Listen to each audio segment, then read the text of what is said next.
കേരളത്തിലെ ഫുട്ബോളിന്റെ മെക്കയായ മലപ്പുറത്ത് പോകുമ്പോൾ ആരും ഫുട്ബോൾ പ്രേമികളാകും. പ്രത്യേകിച്ച് തെരഞ്ഞെടുപ്പ് പ്രചാരണത്തിന് പോകുന്ന നേതാക്കൾ. ഗോളിയായി പണ്ട് ഫുട്ബോൾ കളിച്ചിട്ടുള്ള ഇപ്പോഴും പ്രതിപക്ഷത്തിൻ്റെ ഗോൾ വല കാക്കുന്ന ചെന്നിത്തല മൈതാനം കണ്ടതോടെ പഴയ കളിക്കാരനായി മാറി. ഭാഗ്യത്തിന് സെൽഫ് ഗോളായില്ല, എതിർ വലയിലേക്കുള്ള ഒന്നാന്തരം ഷോട്ട് തന്നെ. കൊമ്പുകോർക്കും കാൽപന്തുകളി എന്നാൽ വമ്പന്മാർക്കും അടിതെക്കുന്നൊരു കാൽപന്തുകളി. വമ്പന്മാര് കൊമ്പുകോർക്കും കാൽപന്തുകളി എന്നാൽ വമ്പന്മാർക്കും അടിതെക്കുന്നൊരു കാൽപന്തുകളി.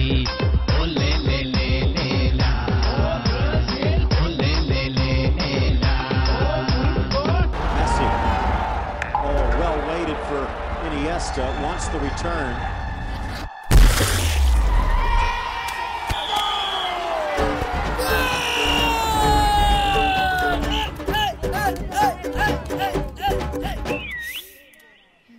എന്താ പല്ലടിക്കണത്? കളി തുടങ്ങിയിട്ട് 5 മിനിറ്റ് അല്ല, 77 ഗോൾ അടിച്ചിട്ടേ. എടാ ഇന്ന് ഫുട്ബോളിനെ സെഞ്ചുറി അടിക്കും. പോടാ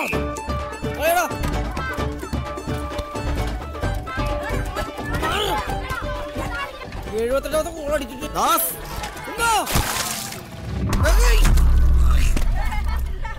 അയ്യോ.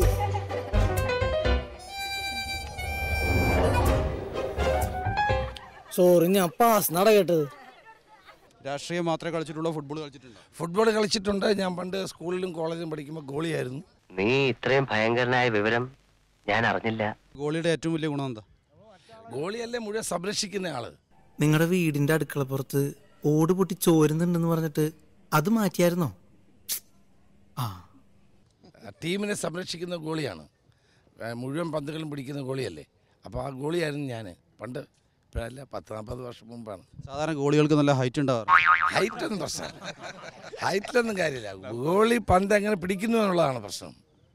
എങ്ങനെ തന്ത്രപരമായി പന്ത് സേവ് ചെയ്യുന്നുള്ളതാണ് പ്രശ്നം. തന്ത്രപരമായി ഈ ഇലക്ഷനും ജയിക്കും. തീർച്ചയായിട്ടും ജയിക്കും. ഇല്ലടാ, പോയി കളിച്ചോ. മലപ്പുറം ഉപതെരഞ്ഞെടുപ്പ് ഭരണത്തിൻ്റെ വിലയിരുത്തൽ ആവുമെന്ന് പറയാൻ അസാമാന്യ ചങ്കൂറ്റം കാട്ടിയ കോടിയേരി ഒന്ന് വലിഞ്ഞ മട്ടാണ്. സംസ്ഥാന ഭരണത്തിൻ്റെ വിലയിരുത്തലല്ല മലപ്പുറത്ത് നടക്കുന്നത് എന്ന് മാറ്റിപ്പറയുന്നു കോടിയേരി. കഴിഞ്ഞ ലോക്സഭാ തെരഞ്ഞെടുപ്പിൽ പ്രത്യേകം മത്സരിച്ച SDPI, വെൽഫെയർ പാർട്ടി തുടങ്ങിയ മുസ്ലിം സംഘടനകളെ അണിനിരത്തി സാമുദായിക വോട്ട് സമാഹരണത്തിന് മുസ്ലിം ലീഗ് ശ്രമിക്കുന്നുവെന്ന വാദവുമായി കോടിയേരി രംഗത്ത് വന്നതു തന്നെ അപകടം മണത്തിട്ടാണ്. LDF ഗവൺമെൻറ്റിൻ്റെ അധികാരത്തിൽ വന്നതിന് ശേഷം ഉള്ള പ്രവർത്തനത്തിൻ്റെ ഫലമായി LDFിൻ്റെ ജനപിന്തുണ വർദ്ധിച്ചിരിക്കുന്നു എന്നീ തെരഞ്ഞെടുപ്പ് ഫലം തെളിയിക്കും. ഈ തെരഞ്ഞെടുപ്പിൻ്റെ ജനവിധി പിണറായി വിജയൻ സർക്കാരിനെ ബാധിക്കാൻ പോകുന്നില്ല. ഏമാനെ നല്ലല്ലോ അന്ന് നീ എന്നെ വിളിച്ചത്. സാറെന്ന് വിളിക്കാറുണ്ട്, ജഡ്ജി എന്ന് പറയാറുണ്ട്. എന്നത് തെറ്റാ? അല്ല, കാറ് വാങ്ങാൻ പോയ ദിവസം എന്നെ വേറൊരു പേര് വിളിച്ചല്ലോ. 10 മാസക്കാലത്ത് കേരളത്തിലെ ഇടതുപക്ഷ ഭരണം, അതിനെക്കുറിച്ചുള്ള ജനങ്ങളുടെ വിലയിരുത്തൽ കൂടിയായിരിക്കും ഈ ലോക്സഭാ തെരഞ്ഞെടുപ്പ്. ഞാനൊരു സത്യം പറഞ്ഞ് വിശ്വസിക്കൂ? എന്നാ എനിക്കത് ഓർമ്മയില്ല.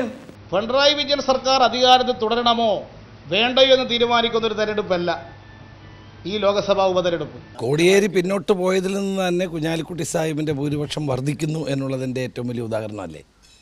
അപ്പോൾ അത് നേരത്തെ ഉണ്ടായിരുന്ന ആത്മവിശ്വാസം ഇടതു മുന്നണിക്ക് നഷ്ടപ്പെട്ടിരിക്കുന്നു.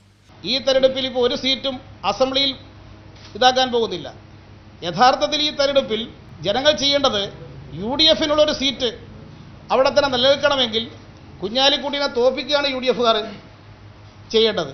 എന്നാൽ വേങ്ങരയിൽ ഉപതെരഞ്ഞെടുപ്പ് ഒഴിവായി കിട്ടും. അല്ലാതെ നിയമസഭയിൽ ഒരു മാറ്റവും ഈ തെരഞ്ഞെടുപ്പിൻ്റെ ഫലം കൊണ്ട് ഉണ്ടാകാൻ പോകുന്നില്ല. ആദ്യം ഗവൺമെൻറ്റിൻ്റെ വിലയിരുത്തലാണ് എന്ന് പറഞ്ഞു, ഞങ്ങൾ വെല്ലുവിളിച്ചതല്ല. അവസാനം അദ്ദേഹത്തിൽ നിന്ന് തന്നെ ഉള്ള ഒരു പിന്നോട്ടുള്ള പോക്ക്, അത് ഒരു പരാജയ സമ്മതം തന്നെയാണ്.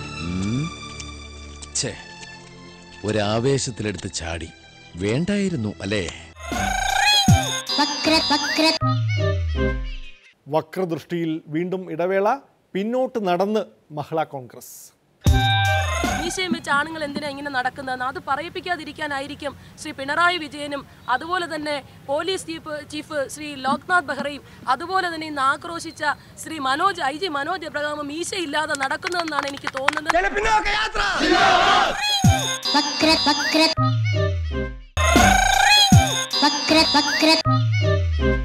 വീണ്ടും വക്രദൃഷ്ടിയിലേക്ക്. പിന്നോട്ട് നടന്നാണ് ജിഷ്ണുവിൻ്റെ അമ്മയ്ക്ക് നേരെയുള്ള മർദ്ദനത്തിൽ മഹിളാ കോൺഗ്രസ് പ്രതിഷേധിച്ചത്. സമരമാർഗത്തിൽ സദാ പുതുമ തേടുന്ന മഹിളാ കോൺഗ്രസ് നേതാവ് ബിന്ദു കൃഷ്ണയാണ് പിന്നടപ്പ് സമരത്തിൻ്റെ ആശയത്തിനു പിന്നിലും. പിമ്പേ ഗമിക്കും ഗോവു തൻ്റെ പിമ്പേ ഗമിക്കും ബഹുഗോക്കളെല്ലാം എന്ന് മാറ്റി പാടേണ്ടി വരും.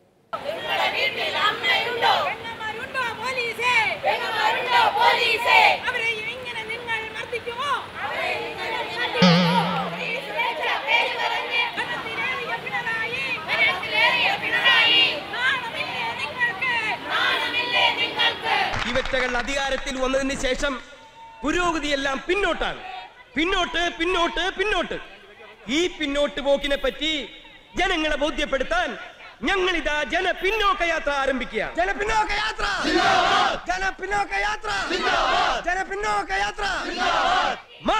നമ്മുടെ നാട്ടിലൊക്കെ പറയാറുണ്ട് മീശയും വെച്ച് ആണുങ്ങൾ എന്തിനാ ഇങ്ങനെ നടക്കുന്നതെന്ന്. അത് പറയിപ്പിക്കാതിരിക്കാനായിരിക്കും ശ്രീ പിണറായി വിജയനും അതുപോലെ തന്നെ പോലീസ് ചീഫ് ശ്രീ ലോക്നാഥ് ബെഹ്റയും അതുപോലെ തന്നെ ഇന്ന് ആക്രോശിച്ച ശ്രീ IG മനോജ് എബ്രഹാമും മീശയില്ലാതെ നടക്കുന്നതെന്നാണ് എനിക്ക് തോന്നുന്നത്. പക്ഷെ മീശ ഇല്ലാത്തത് കൊണ്ട് മാത്രം പ്രതികളെ പിടിക്കാനുള്ള അവരുടെ ദൗത്യത്തിൽ നിന്ന് മാറുന്നത് ശരിയല്ല. തീർച്ചയായും ഈ കാര്യത്തിൽ അതിശക്തമായ നടപടി കേരള ഗവൺമെൻറ് എടുത്തേ മതിയാകൂ. ജിഷ്ണുവിൻ്റെ അമ്മ മഹിജയെ മർദ്ദിച്ച പോലീസുകാർക്കെതിരെ കർശനമായ നടപടിയെടുക്കാൻ ശ്രീ പിണറായി വിജയൻ ആഭ്യന്തര വകുപ്പ് ഒഴിയും വേണം.